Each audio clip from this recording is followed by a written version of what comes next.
mga bagay na yan, mayroon kami i-share sa inyo. Okay? So, basahin natin yung 1 Corinthians. Ano? Meron sinabi sa Biblia kasi dyan na dapat natin bantayan. Kasi hindi yan itinuturo ng reliyon. Ang reliyon kasi pakabigyan. Huwag mo sa bahay. Kami yan. Huwag natin yung isa. Kami yan. Kanina tayo na ipakasok. Parehas totoo. Wala nang sabi. Hindi kami yan. Bakit ito to? Ay, 100,000. Yeah. Itabi natin yan. Okay, basa. Tingnan natin. Unang Korinto, chapter 15, verses 1 to 4.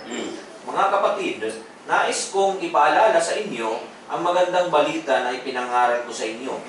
Ito ang aral na inyong tinanggap at hanggang ngayon ay pinaninindigan ninyo. Sa pamamagitan nito ay maliligtas kayo kung paghahawakan ninyong mabuti ang pinangaral ko. Maliban na lamang kung hindi talaga tunay ang inyong pagsampalataya. Sapagkat ibinigay ko sa inyo ang pinakamahalagang aral na ibinigay sa akin, na si Kristo'y namatay upang iligtas tayo sa ating mga kasalanan ayon sa kasulatan.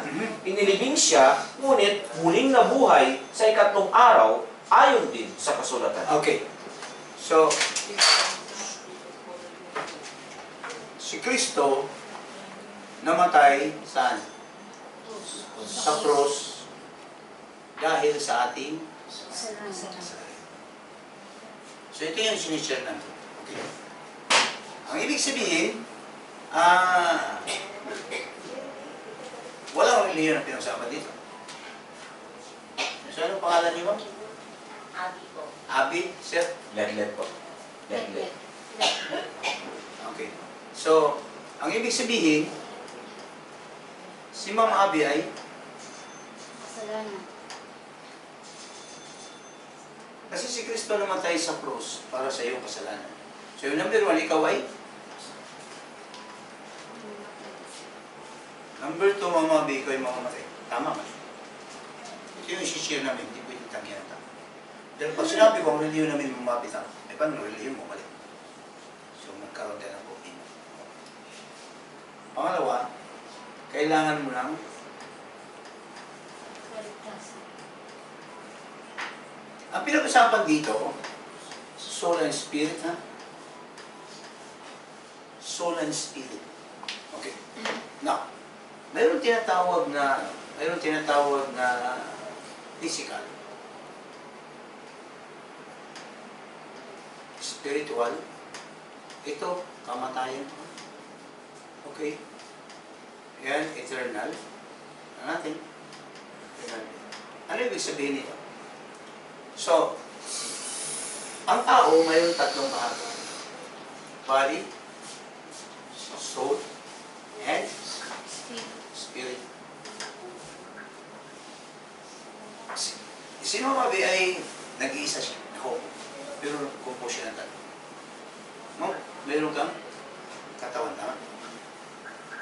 Meron kang soul. Ito nagsasalita. Ito yung soul.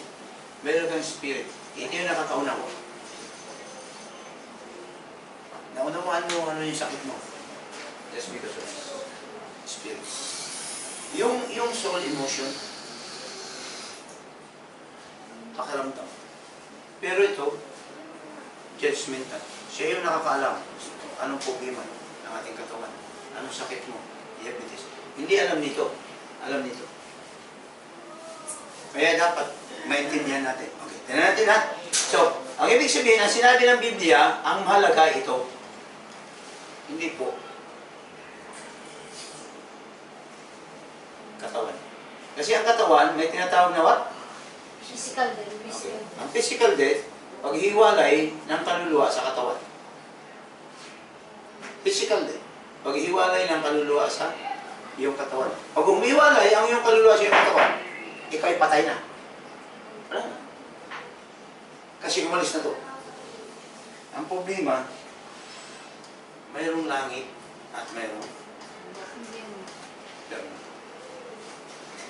Hindi ito nagtuturo ng religion. Ang nagtuturo nito Bible. Okay. So, physical, Sabihin, the separation of your soul from the body. Pag umihiwalay ang iyong kaluluwa sa iyong katawan, so ikaw ay, bakit? Ang kabayaran ng kasalanan ay? Pansinin ninyo. Okay, si Kristo namatay sa krus dahil sa iyong kasalanan. Okay, so, ang kasalanan ito magbubulit ng kamatayan. Kaya nga, mayroong tinatawag na physical death, ibig sabihin, paghiwalay ng iyong kaluluwa sa iyong katawan. Ngayon, ang problema natin ngayon, may reliyon ka, may reliyon kayo. Pag namatay kayo ngayon, saan pupunta ang inyong kaluluwa? Tiyak, hindi nyo alam. Pero may reliyon. Tama? O, ito yung aming sinishare. Kasi, danger ito. Kasi ang pupunta rito, soul and Spirit. katawan natin sa kapusantuin na. Diba pag may namatay sa loob ng bahay, 3 days, hindi na, mabaho na, bulok na. Kasi yan, walang pinta yan. Wala itong pinta. Ano ito eh? Lupa. Ito ang mahalaga. Kaya sabi ng Panginoon, temo ha, ito ang mahalaga. Ayan, basahin natin. Sige nga. Matthew chapter 10, verse 28. Anong sinabi ng Panginoong Isus? May sinabi siya eh. Huwag kayong matakot sa mga gustong pumatay sa inyo. Oo. Ang katawan niyo lang ang kaya nilang patayin, pero hindi ang inyong kaluluwa. Okay. Sa halip, matakot kayo sa Diyos na siyang may kakayahang puksain ang katawan at kaluluwa niyo sa impyerno. Okay. Example. Bahay. Ito bahay niyo. Alin bang mahalaga yung bahay o yung tao na sa loob ng bahay? Pag ni-rescue ng mga rescuers, sino ni-rescue? Yung bahay o yung tao? Okay, yun. Ang mahalaga, hindi ito. Tandaan nyo. Ang mahalaga ay,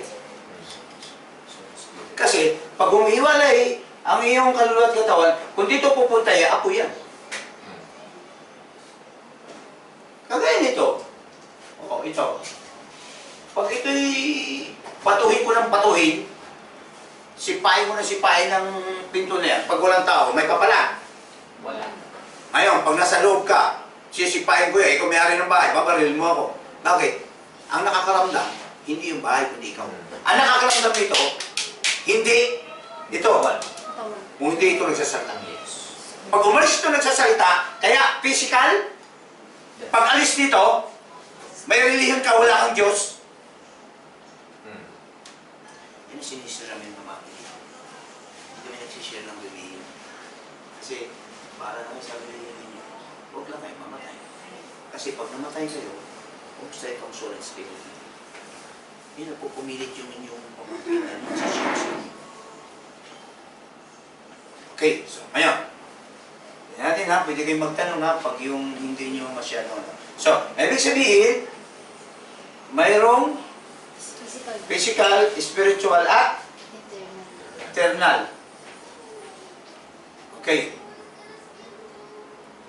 Ang tanong, Pastor, paano pag ako'y namatay? Kung gano'n na may langit at may impyerno, pag ako'y namatay, paano ko malaman na itong kaluluwa kong ito pupunta dito? Hindi pupunta dito. Okay, tingnan natin ha. Ating, nasaan na yung ano Wala lang po yan. Wala. Diretso Wala. lang. Ayan. Ibat mo. Bumalik. Bibat. Paano to ha? Paano to ha?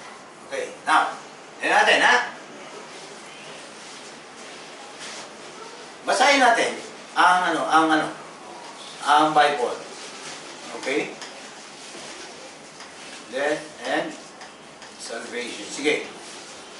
Romans chapter 6 verse 23. Masinin nyo. Ito rin madali lang. Kaunting ano lang ito. Sapagkat ang kabayaran ng kasalanan Okay, hey.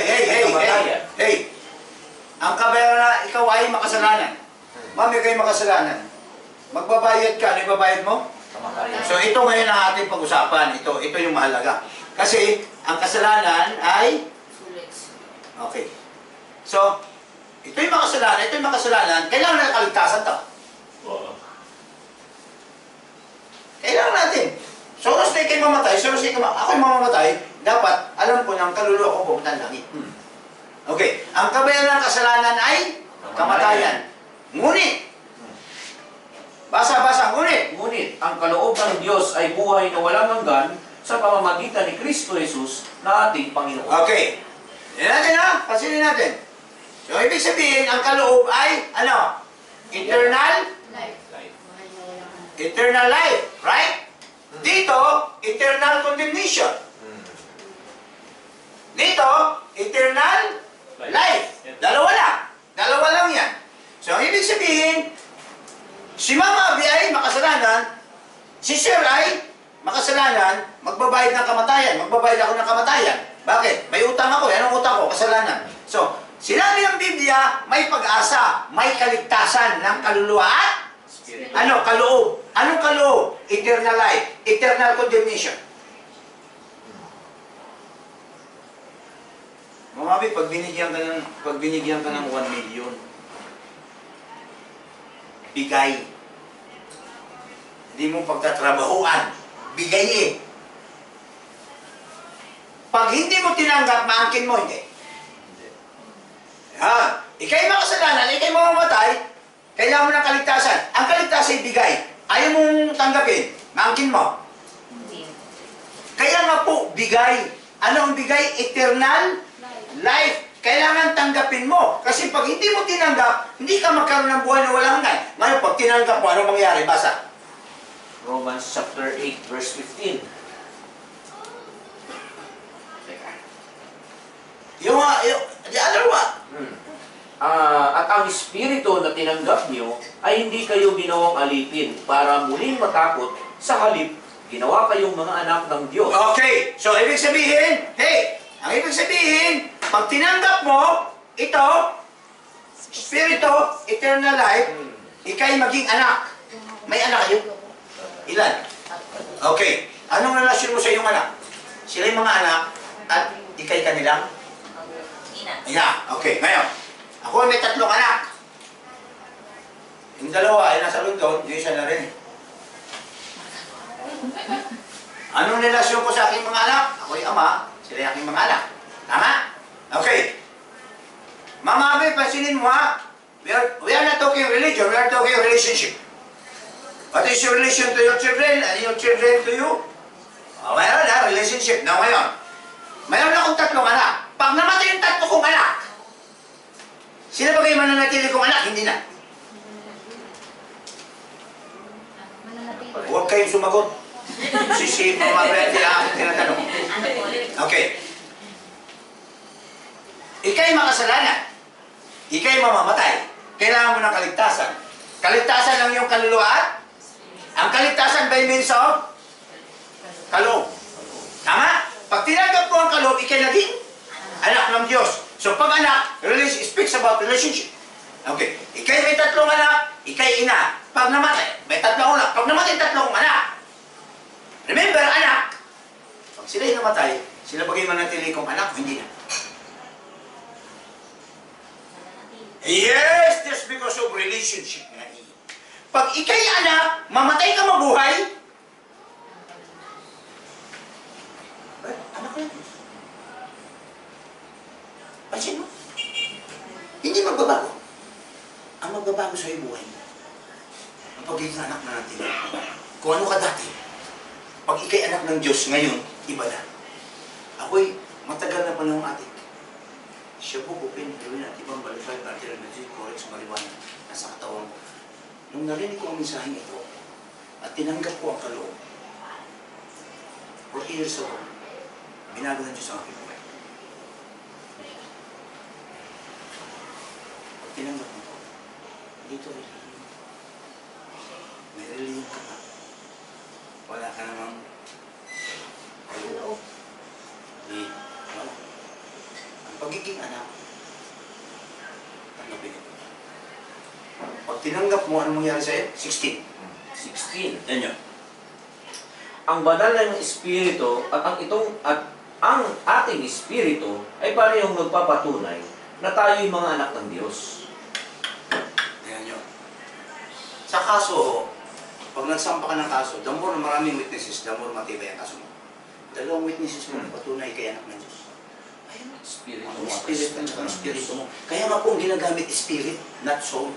Kasi ang spirit, ang siya nakakaunawa. Ang soul, wala po. Ang hayop, may soul yan, wala yung spirit. Sipain mo yung aso, nasaktan, hindi. Saktan. Alam ba niya, ba't siya nasaktan? Hindi. Susuntukin ko yung si Sir. Gaganti yan, bakit? May spirit eh. Pansin mo? Kaya, ang spirit ng Diyos at ang spirit mo built with this that you are the son of God. So therefore, totoo na ikay anak ng Diyos. Wala kang reliyon. Pero anak ka ng Diyos.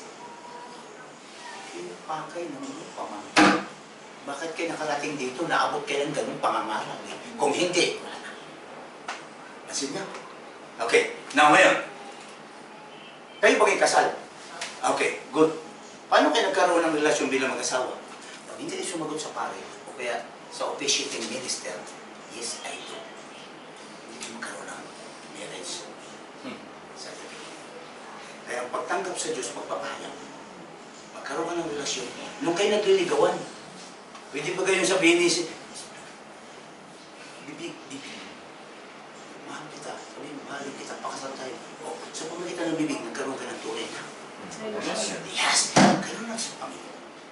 Pag nalaman mo ang kaloob, tanggapin mo ang kaloob, pag tinanggap mo ang kaloob, basahin natin. Anong mangyayari pag tinanggap natin? Romans chapter 10 verse 9. Tingnan mo ha? Na kung ipapahayag mo na si Jesus ay Panginoon at sasampalataya ka ng buong puso mo na muli siyang binuhay ng Diyos, maliligtas ka. Tama.